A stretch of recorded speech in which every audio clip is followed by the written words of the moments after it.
El origen del mal en la acción subjetiva dentro de la filosofía del derecho de Hegel. En la moralidad, ubicada en la segunda parte de los principios de la filosofía del derecho, Hegel concibe la voluntad humana como pura interiorización de sí. Es por ello que en este momento la voluntad es solo posibilidad de ser buena o mala. Es decir, en la medida en que la conciencia subjetiva puede elegir entre el bien constituido universalmente, también puede elegir los contenidos de su arbitrio que se contraponen al universal. En este sentido, si la voluntad elige hacer su deseo tomando en cuenta lo universal, éste hará el bien. Pero si solo sigue su deseo haciendo a un lado lo universal, entonces estará haciendo el mal. El individuo, a través de su reflexión, puede pensar lo universal en sí y para sí, o se puede poner por encima de este. De ahí que el bien y el mal, en la parte de la moralidad, se origina en la voluntad misma. En consecuencia, el mal introduce la oposición entre lo particular y lo universal, con lo cual deja escindido al individuo del mundo objetivo. En este sentido, el individuo que se deja dominar por el arbitrio no solo aparece como alguien que hace el mal, sino que además vive desgarrado por la separación irreconciliable que ve entre él y el mundo objetivo. Por lo tanto, el individuo que se decide actuar desde su particularidad es el único responsable de su mal. Esta idea del bien y del mal es posible gracias a que en Hegel la reflexión individual juega un papel muy importante en la construcción de su filosofía sobre la libertad. Pues para este autor, los individuos son el motor interno que transforma la totalidad ética. En el proceso autoconstitutivo de la libertad, por un lado la sustancia ética es la que constituye al sujeto, y por otra parte es el ser subjetivo el que constituye la sustancia ética. Es decir, ambos se autoconstituyen en un mismo proceso. Sin embargo, el carácter subjetivo tiene dos caras, una negativa y otra positiva. Pues la subjetividad no solo crea la totalidad ética, sino que también afirma el mal. Es por ello que en la moralidad se constituyen dos tipos de individualidades. Por un lado, surgen los sujetos que toman el bien universal y adaptan su deseo a este, convirtiéndose en una voluntad singular. Cito a Mengual en su libro La moral como derecho. La subjetividad no va al encuentro de la pérdida de sí misma. Al contrario, se conserva y se realiza en todas sus dimensiones, también las universales y objetivas que son constitutivas, conservándose en un doble sentido. A. Reconociendo y siendo reconocida en la universalidad de la ley. B. Poniéndose como punto de resistencia contra la objetividad de las instituciones cuando éstas se han corrompido. Fin de la cita.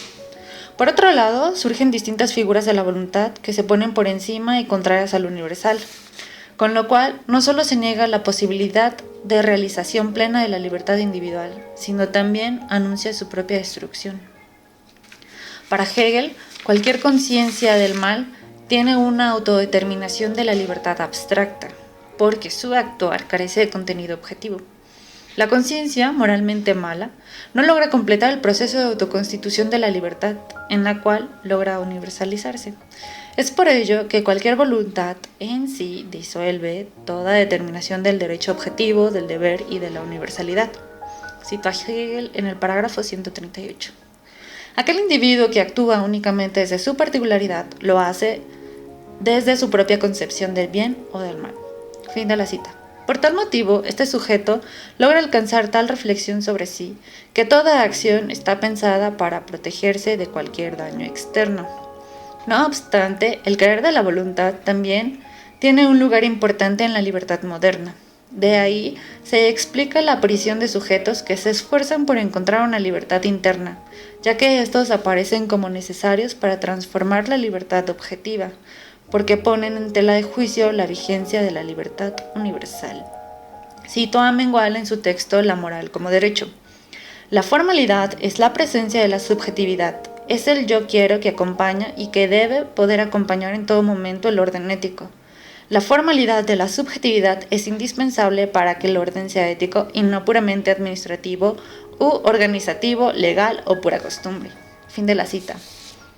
Para este tipo de sujeto, el mundo ha devenido infiel, porque su concepción de orden universal ya no coincide con el orden universal existente y por ello niega toda vigencia de los deberes universales. Hegel escribe en el párrafo 140 de la Filosofía del Derecho una serie de figuras que van en contra del bien objetivo. Dichas figuras van dibujando los actos inmorales o antimorales que surgen de la vida cotidiana y que evitan que el individuo pueda ser verdaderamente libres dentro de cualquier ámbito social. A continuación les hablaré de ellas. La primera figura es la mala conciencia, y esta aparece cuando el individuo conoce la verdadera universalidad, ya sea por mero sentimiento del derecho o del deber, pero el querer de lo particular lo lleva a sentir repudio por lo universal. Esta conciencia se inclina por la particularidad al encontrarle una parte positiva. Hegel cita a Pascal y dice: «Serán condenados todos esos semipecadores que tienen cierto amor por la virtud, pero a esos pecadores francos, pecadores endurecidos, pecadores sin mezcla, plenos y acabados, el infierno no los soporta. Han engañado al diablo de tanto entregarse a él». Fin de la cita. Para Hegel es claro que lo que determina una acción como buena o mala es el orden universal establecido. Es por ello que la libertad subjetiva tiene el derecho de conocer este orden. En este sentido, para Hegel, tanto la particularidad como la universalidad no deben representarse como si fueran indiferentemente separables, dado que en su unidad radica la libertad.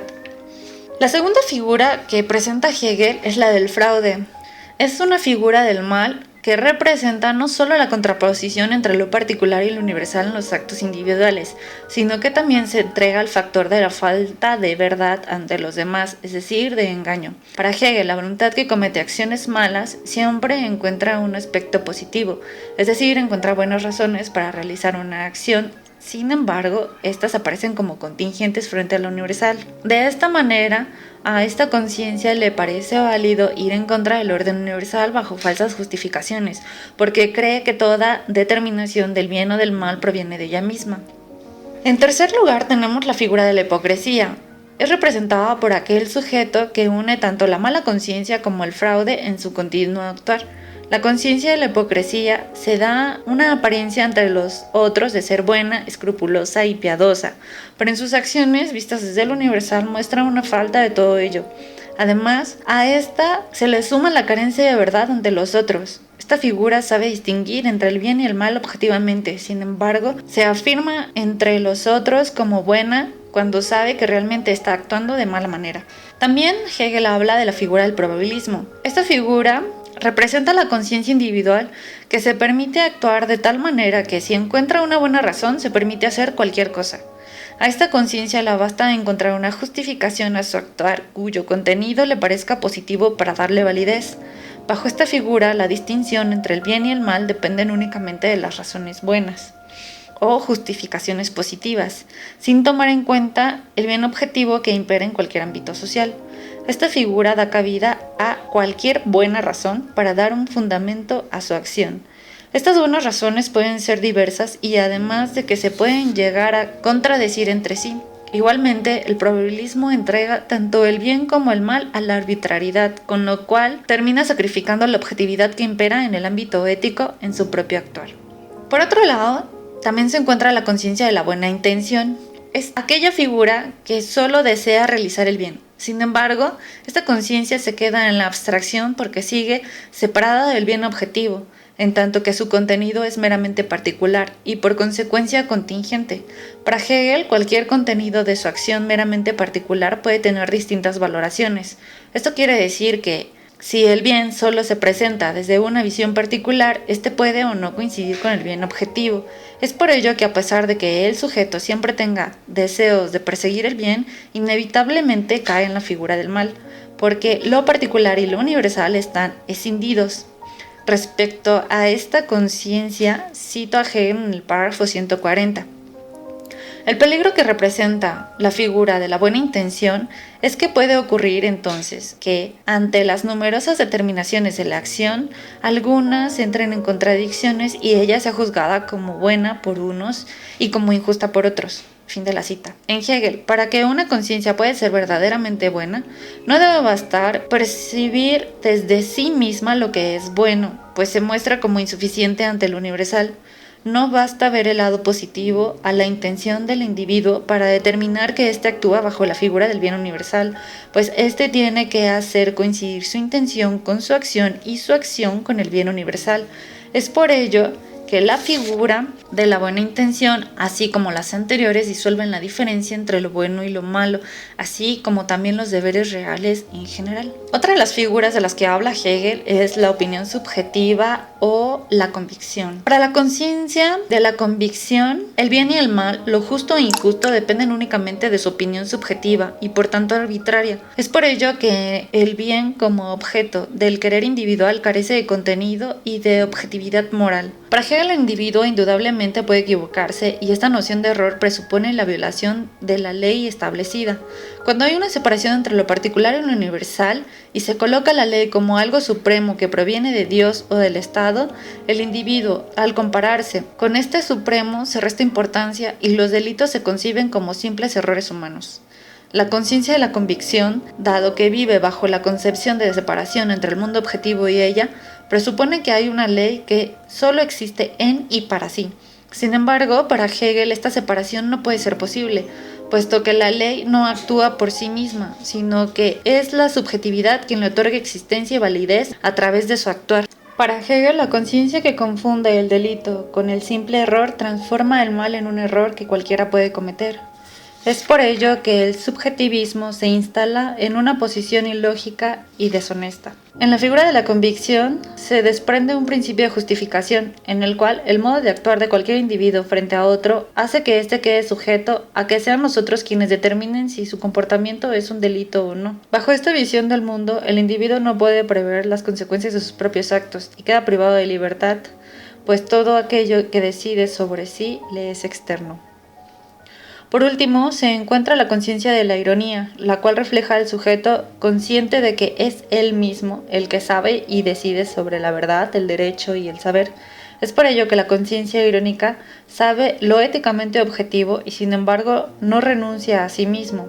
Cito Hegel en el párrafo 140. La ironía no es solo la vanidad de todo contenido ético del derecho, los deberes y las leyes, sino que se agrega también la forma de vanidad subjetiva, la de saberse a sí mismo como esa vanidad del todo contenido y en ese saberse como absoluto. Fin de la cita. En este sentido se puede ver que la figura de la ironía, al colocarse como creadora del absoluto, toma cierta distancia entre ella y la universalidad, pues sabiendo que es ella misma quien quiere y decide sobre lo universal, de igual manera puede decidir y querer cualquier otra cosa. No obstante, debe considerarse que esta conciencia vanidosa no es una conciencia que se construye en solitario, sino todo lo contrario. La ironía puede llegar a construir incluso una comunidad cuya sustancia sea el aseguramiento mutuo de la conciencia, los buenos propósitos y el gozo por la pureza recíproca. Todas estas configuraciones del mal toman una falsa conciencia del bien, la conciencia que en su acción imprime un aspecto positivo que emana únicamente de su particularidad, reduce el bien a esa positividad. De igual manera, si el individuo en cada acción que realiza pone solo su pensamiento particular positivo, el bien de su acción puede o no coincidir con el bien universal. Es por ello que para que el individuo pueda actuar bajo la figura universal del bien, no basta con poseer una buena intención al actuar, sino que debe hacer coincidir su deseo con el bien universal, de tal forma que su actuar no se convierta en un aspecto negativo para los demás. Como se mencionaba anteriormente, en la moralidad, con la concepción de bien encontramos una universalidad abstracta, pues el bien se queda en un mero deber ser y la subjetividad abstracta en un deber ser buena, con lo cual la realización del bien y de la libertad individual son una mera posibilidad, mientras que en la eticidad el bien se puede ver de manera concreta, realizada, real y verdadera. De ahí que el bien que se expresa en y para sí se encierra tanto en el derecho como en el bienestar, es decir, tanto en la ley y las normas como en la felicidad subjetiva, con el cual la conciencia moral tiene que probarse una y otra vez en su actuar en el mundo, para determinar el grado de libertad que ha podido constituir dentro de la universalidad. Para Hegel, la identidad concreta del bien y la voluntad subjetiva, su verdad, es la eticidad. Esta es una cita del párrafo 141. De esta manera, Hegel resuelve el problema de la contingencia del bien en la moralidad cuando construye este concepto más allá de un ámbito meramente subjetivo. Es decir, introduciendo el bien en la esfera de la eticidad, pues es en los distintos ámbitos sociales donde la voluntad constituye su propia realización. Muchas gracias.